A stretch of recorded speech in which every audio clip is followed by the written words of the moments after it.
I took on the SABC in trying to rectify the situation, because what I saw in terms of what the corporation was doing to, firstly, of course, people, what it was doing to the industry, and generally the effect it was having on all stakeholders. In the last 18 months, I've done quite a few interesting stories. The current one is Johannesburg's Emergency Services, Dr. Audrey Goulet, and that investigation. I just finished another story now on the murder of Uwe Gembala. It's exciting times for us. We have such important work to do. I started my career in September '93 as a trainee at the Star newspaper under Ken Oosterbroek. In '96, I was on a masterclass in Amsterdam with the 12 young photojournalists who they thought were the up-and-coming in the world. And from then on, I started freelancing for the international media. And in the last months, I won the Premier Award at World Press. And it's been a very interesting experience because the camera has now been turned on me. And I feel a responsibility as a South African woman to firstly change stereotypes about our country. I'm advocating for people to donate funds to the Bibi Aisha Fund. I'm also now an ambassador in South Africa for Abuse is Abuse campaign. If someone had told me when I was a kid in Grassy Park on the Cape Flats, when I was 15 years old, that I'd be sitting where I am now, having this enormous privilege of serving a readership and being part of a debate in this country and a dialogue. I love newspapers, and every time I see a survey on when newspapers are going to die, I start dying too. Before the Times, I was at Business Times. What has been the common trend for me in all of the jobs that I've been doing over the past few years, being the editor of the Daily Dispatch in East London, Business Times editor, and now the Times editor, is the amazing quality of storytelling that we find in South Africa. For me, that is the most magical journey that you can find as a journalist, and it's the most privileged part of being a journalist. I don't have the magic of sitting down behind a computer and writing stories anymore. I only write anonymous editorials now. I'm judged by the newspaper I produce, and it's an amazing daily project. I think I sort of twigged to the fact that SARI had to be the #1 magazine. So the first thing we had to do was to reposition SARI from an Afrikaans magazine for the Afrikaner woman to a South African magazine communicating in Afrikaans. And I was determined to make this magazine and those readers part of the new South Africa.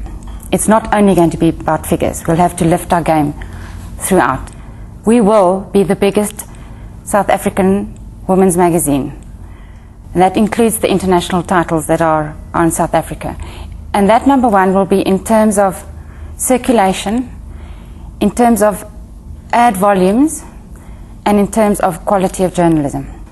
Since then, we have launched a SARI food magazine called SARI Kos, which is now the biggest food magazine in South Africa. We have a SARI decor called SARI Woon. We have a SARI health magazine. Within this month, we've launched a SARI Creative.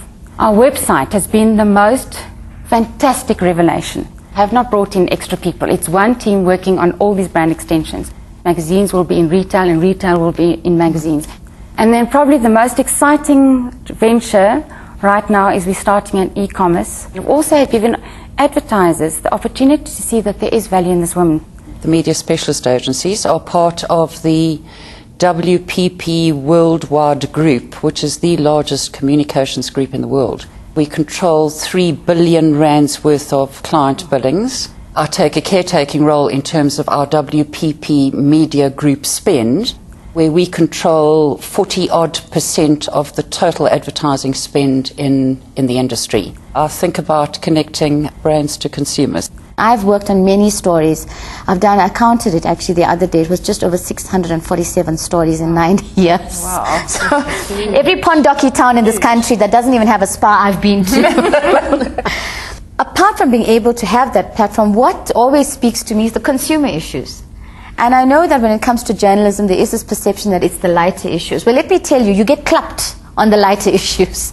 The consumers' rights still need to be protected. I mean, we have such a diverse country. We've got language barriers, cultural barriers. We've got people who just don't even understand what a shopkeeper is saying. So for me, one of the bigger things about changing lives is to just knock on those consumer-related issues. Bibi Aisha, the woman I photographed, there's a fund for her. She's living in New York. She's learning to speak English. and she's being educated and she loves studying. And I think Women for Afghan Women's Shelter and Bibi Aisha made a decision to let the media in. But who was to know that the photograph was going to be spoken about on every blog, in every newspaper, magazine? It was really, really big. And so in a way, Bibi Aisha has become an icon. If it wasn't for this photograph, we couldn't have asked for more to advocate the women and what's going on with them in Afghanistan today. Through excellence in journalism plus good business plan, The Times is, I think, probably the most exciting things in print media at the moment. We've had to change the editorial direction of the paper significantly. We had to say that this paper was as good as the Star, the Sowetan, and any other paper that you would go up against. In April 2010, we had been selling 2,000 copies on the street. By the last count, it was over 35,000. The circulation now is sitting at 147,000 copies. And the most fantastic thing that we've been seeing is that the Times has gained an identity of its own in the marketplace. We've overtaken Beeld newspaper in terms of circulation. We've overtaken the Citizen. The Star is our holy grail at the moment. And it's the first paper I've worked with where the business imperative need to be aligned so closely with editorial. Avusa just released its results. We are profitable for the first time in 4 years. We had an 18% growth in circulation. Within a year, we shot up into the #1 spot, and we have not left that spot on paid circulation for the last 10 years.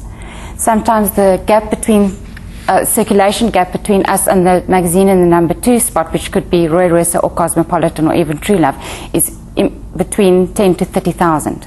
So we've been absolutely relentless. Sari Food is now in the leader position. Our website is a leader in its field. And even with the e-commerce project that we're launching right now, we are going to be the first to market. In 10 years, we have won 80 major awards, which has covered every section of the magazine.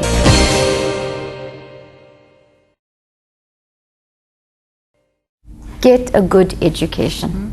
If you have a very clear and a very realistic expectation of what a career in media can offer you, I think you'll be richly rewarded. I will always go for the passion, because that is where the magic lies. If you want something, go out and get it. It's about your sense of determination. It's about your sense in the world and what you want to go out there for. You have to be able to operate in an environment of change. You have to keep it real, and that no photograph is worth anyone's life.